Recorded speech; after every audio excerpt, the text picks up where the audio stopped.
आप सभी को गजेंद्र सिंह वाराणसी का सप्रेम नमस्कार। हमारे YouTube चैनल सत्य प्रेम करुणा में एक बार पुनः आपका हार्दिक स्वागत है। आजकल हम चर्चा कर रहे हैं रामधारी सिंह दिनकर द्वारा रचित रश्मिरथी पर। अब तक मैंने 4 सर्ग पर प्रकाश डाला है। आज जो है 5वें सर्ग जो है आपके समक्ष प्रस्तुत करने जा रहा हूं।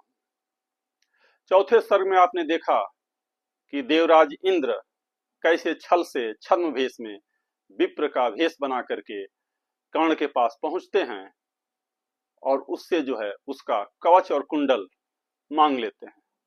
कर्ण अपने दान के लिए विख्यात था, सुविख्यात था। जो भी कर्ण के पास पहुंचता था, जो कुछ भी मांगता था, वह सहर्ष दे देता था। इंद्र को पता था कि जब तक कर्ण के पास कवच और कुंडल है, उसे युद्ध में मारा नहीं जा सकता है, उसे परास्त नहीं किया जा सकता है।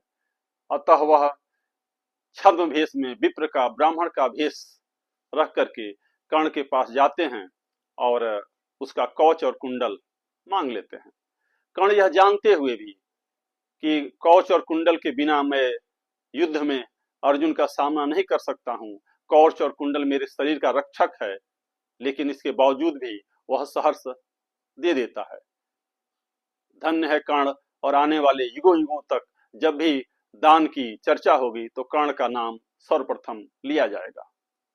लेकिन देवराज इंद्र कर्ण से कवच और कुंडल लेने के बाद भी अपराध बोध से, आत्मग्लानि से भर जाते हैं और उसको एक अग्नि नामक अस्त्र देते हैं और कहते हैं कि इसका केवल एक बार प्रयोग किया जा सकता है और एक बार प्रयोग करने के बाद से वह जो है मेरे पास आ जाएगी। और इसी के साथ जो है चौथा सर्ग समाप्त हो जाता है।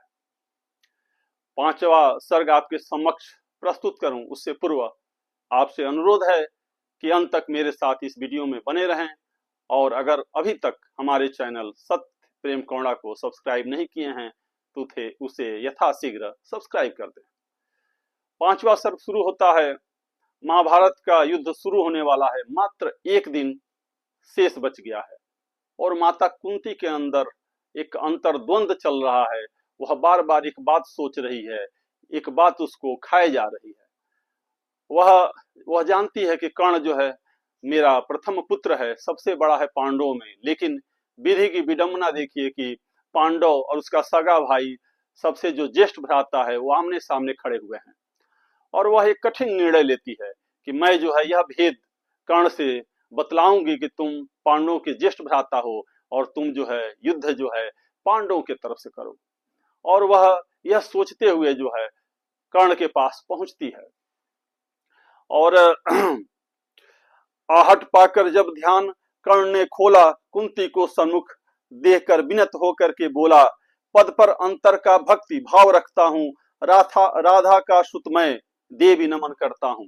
और कर्ण कहता है कि मैं राधे हूँ, राधा का लड़का हूँ, और हे देवी आप कौन हैं, मैं आपको प्रणाम करता हूँ, मेरे पास क्यों आई हैं, कृपया खुल करके बताइए। और आप ये सोच सकते हैं कि एक माँ के सामने अगर उसका सगा पुत्र अगर इस तरह की बात कहे तो उसका जो है कलेजा फट जाएगा जो है। और कुंती जो है यह सुन करके जो है कि मेरा पुत्र ही मेरे सामने कह रहा है कि हे देवी आप कौन हैं, मैं राधे बोल रहा हूँ, तो कुंती की यही हालत होती है। फिर कुंती कहती है, राधा का सुत तू नहीं तनय मेरा है, जो धर्मराज का वही वंश तेरा है, तू सुत का पुत्र नहीं राजवंशी है, अर्जुन समान कुरुकुल का ही अंशी है। फिर वह कुंती उसके समक्ष इस भेद को खोल देती है कि तुम जो है पांडवों के ज्येष्ठ भ्राता हो, कर्ण तुम मेरा ही पुत्र हो, लेकिन मैं जो है उस समय मेरा विवाह नहीं हुआ था और किन परिस्थितियों में मैं जो है तुम्हें जो है गंगा में बहाई। इस भेद को पूरा विस्तार से कुंती बतलाती है। तब कर्ण कहता है कि भगवान श्री कृष्ण केशव मुझे यह भेद पहले ही बतला चुके हैं, लेकिन माँ किस मुंह से मैं तुम्हें माँ कहूँ, तुम तो मेरा जो है जान जो है लेने पर ही तुल गई थी। मैं अगर बचा, यह जीवन बचा तो राधा के कारण, उसने मुझे पुत्र जैसे पाला। और कहते हैं कि जिस समय वह मुझे पाई उसके स्तन में दूध भी उतर आया। तो मेरा तो माँ जो है वो राधा ही है। और हे देवी, आप मेरे पास क्यों आई हैं? और जो आप सोच रही हैं वह संभव नहीं है मेरे लिए, क्योंकि मैं एक बार निर्णय कर चुका हूँ। मैं जो है कौरव पक्ष से ही युद्ध करूंगा, किसी भी तरीके से जो है मैं पांडवों के तरफ से युद्ध नहीं कर सकता।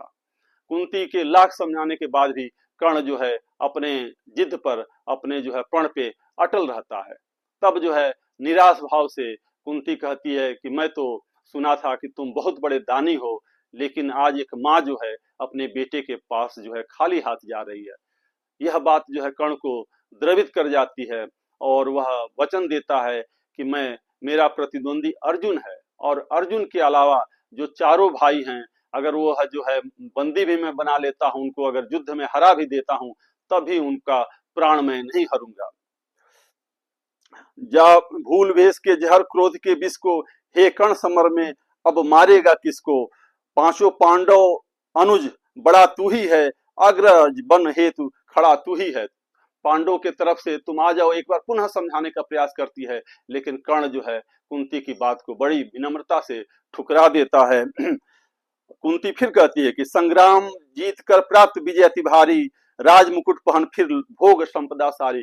कुंती यही कहती है कि युद्ध में विजय होता है तो बड़े होने के नाते जो है तुम्हारे सर पे मुकुट रहेगा। लेकिन कर्ण जो है बड़ी विनम्रता से स्वीकार कर देता है, लेकिन कुंती को यह वचन दे देता है कि 5 के 5 पांडव तुम्हारे पास रहेंगे। अगर जो है युद्ध में मैं मारा जाता हूं तो 5 के 5 भ्राता रहेंगे। अगर जो है मैं अर्जुन को मार देता हूं, तब मैं जो है दुर्योधन का साथ छोड़ करके जो है मैं पांडवों के पास आ जाऊंगा।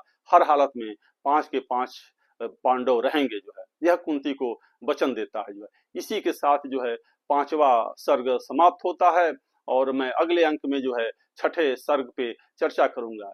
इतने प्रेम से आप जो है इस वीडियो में मेरे साथ बने रहे, इसके लिए मैं हृदय से आपका अनुग्रहित हूँ। मेरा सादर प्रणाम स्वीकार करें।